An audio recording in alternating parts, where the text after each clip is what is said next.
రాజగూడెం గ్రామంలో నైట్ జరిగినటువంటి మర్డర్‌కి సంబంధించి ఈ గ్రామవాస్తవుడైన వెంకటేశ్వరరావు నాకు తెలిసిన విషయం ఏంటనంటే, మార్కపూడి వెంకట్రావు, అదేవిధంగా బొల్లెపోగు వెంకటేశ్వరరావు వీరిద్దరికి మధ్య ఒక చిన్న గొడవ అనేది రావడం జరిగింది. ఆ గొడవకు కారణం ఏంటంటే, వీళ్ళ ఇంటి వెనకాల పశువులు కట్టేసుకోవడం జరిగింది. వాళ్ళ ఇంటి పక్కనే బొల్లెపోగు వెంకటేశ్వరరావు వాళ్ళ ఇల్లు ఉంది.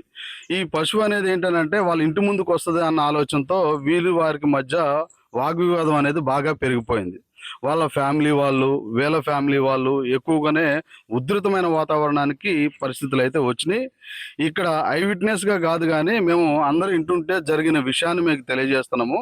ఈ క్రమంలో ఒకరికొకళ్ళు మాట్లాడుకోవటం, భావోద్వేగాలకు గురవ్వటం, వాళ్ళు వీళ్ళు రెచ్చిపోవటం, జనాలందరూ ఒక దగ్గరకు వచ్చారు, చాలామంది చూస్తూనే ఉన్నారు. ఆ క్రమంలో వారికి మధ్య బొల్లపోగి వెంకటేశ్వరరావు వాళ్ళ భార్య లక్ష్మి ఆమెనేదో అందని చెప్పేసి ఈయన భావోద్రేకానికి గురై చెప్పేసి చేతిలో ఉన్న ఒక కర్ర తీసుకొని ఇష్టానుసారంగా కొట్టేశాడని చెప్పేసి అక్కడున్న గ్రామ ప్రజలు, అక్కడున్న చుట్టుపక్కల నైబర్స్ అనేది తెలియజేయడం జరిగింది.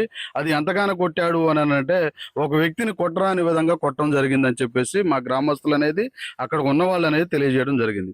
దీంట్లో భాగంగా అదే క్రమంలో కొట్టిన తర్వాత మరికొద్ది క్షణాల్లో నేను కూడా ఇక్కడ రావడం జరిగింది. ఇక్కడ అంతా కూడా ఒక 120 మంది అందరూ జనాలందరూ కూడుకున్నారు. ఆయన స్పృహ కోల్పోయి కింద పడిపోయిన పరిస్థితి అయితే ఏర్పడింది. ఆ క్రమంలో జరిగిన విషయం ఏంటి అని అంటే, పెద్దలు, చిన్నలు, యూత్ అందరూ కలిసి అతనికి లేపడానికి ప్రయత్నించారు.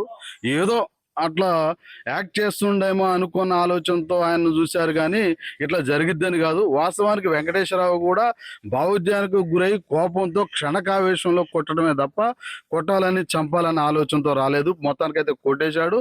వాస్తవానికి అక్కడనే పెద్ద దెబ్బ, తగలరాని దెబ్బ అయితే తగిలిందన్న విషయం అయితే అంబులెన్స్ రావూరు రమేష్ ఫోన్ చేస్తే అంబులెన్స్ వచ్చింది. అదే క్రమంలో మా ఊరు పెద్దలు కొంతమంది అంబులెన్స్తో పాటు వెళ్ళారు. మేము కూడా హాస్పిటల్కి వెళ్ళాం.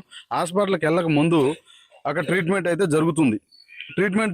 ఇంకొక గంటలో ఇంటికి వస్తాడు అనుకున్నాం. కానీ మరొక గంటలో మా గ్రామ పెద్దలకు ఫోన్ చేసి మనిషి చనిపోయాడు, పరిస్థితి చేయి దాటిపోయింది, హార్ట్ అండ్ బ్రెయిన్ స్ట్రోక్ రావడం జరిగింది, మీరు హ్యాండ్ ఓవర్ చేసుకోండి అని చెప్పేసి పెద్దలకు చెప్తే ఒకేసారి గ్రామం అంతా అంధకారంలో పడిపోయి అరుపులు, కేకలతో మేము అందరం లెగిసి ఇక్కడికి రావడం జరిగింది. ఆ క్రమంలో మేము కూడా 2-3 ఆటోలు తీసుకొని అందరం హాస్పిటల్కి వెళ్ళినాం. వాస్తవానికి మనిషిని పిలిచినా లెగలేని పరిస్థితి, ఎందుకంటే చనిపోయాడు కాబట్టి. అక్కడి నుంచి వేంసూరు వచ్చాం.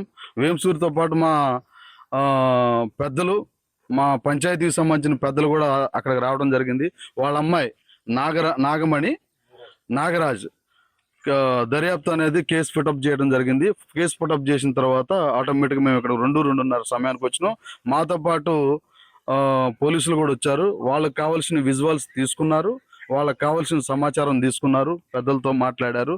వాస్తవానికి ఏంటి అని అంటే, క్షణకావేశంలో జరిగిన తప్పులకి ఒక మనిషి ప్రాణం కోల్పోయిందన్న విషయం అనేది వాస్తవం అని చెప్పేసి తెలియజేస్తున్నాం. రాజగూడెం గ్రామంలో రాత్రి జరిగినటువంటి విషయం, మరి పశువులు మేము గేదెలు కట్టేసుకుంటూ రోడ్డు మీదకి వచ్చినాయి అని చెప్పి, ఆ రోడ్డు మీద ఎందుకు వచ్చినాయి అని చెప్పేసి ఇంట్లో కట్టేసుకోమని చెప్పి వాళ్ళు అన్నందుకు మనోళ్ళు కట్టేద్దామని చెప్పి మాటకాడ ఘర్షణ, ఈ ఒక్కరోజు కట్టేస్తే నష్టం ఏముందని చెప్పేసి ఘర్షణలో వాళ్ళ విరోధులు అటువాళ్ళు ఇటువాళ్ళు మాట్లాడటం జరిగింది. ఆ మాటల ఘర్షణలో కోపాలు ఎక్కువై, నువ్వు నా పెళ్ళాన్ని ఈ రకంగా మాట్లాడతావా అని చెప్పేసి వాళ్ళు కర్ర తీసుకొని పెట కొట్టడం జరిగింది. ఆ 3 దెబ్బలల్లా మనోడు సోయి లేకుండా కింద పడిపోయాడు. మరి ఆ కుటుంబానికి 2 ఆడపిల్లలు, అందులో ఒక అమ్మాయి వికరాంగులుగా ఉంది, ఒక అమ్మాయి పెళ్లి వయసు వచ్చి లైన్లో ఉన్నది. మరి అదేవిధంగా ఈ కుటుంబాన్ని మన అందరూ కూడా ఈ పోలీసు ఈ ప్రభుత్వం తక్షణ చర్యలు తీసుకొని వాళ్ళకి న్యాయం చేయాలని చెప్పి నేను మా తరపున మేము కోరుకుంటూ ఉంటాను. Local to global news at your finger tips. మీ చేతిలో ఒక ఆయుధం. Download Raw TV app. Media legend Ravi Prakash is back.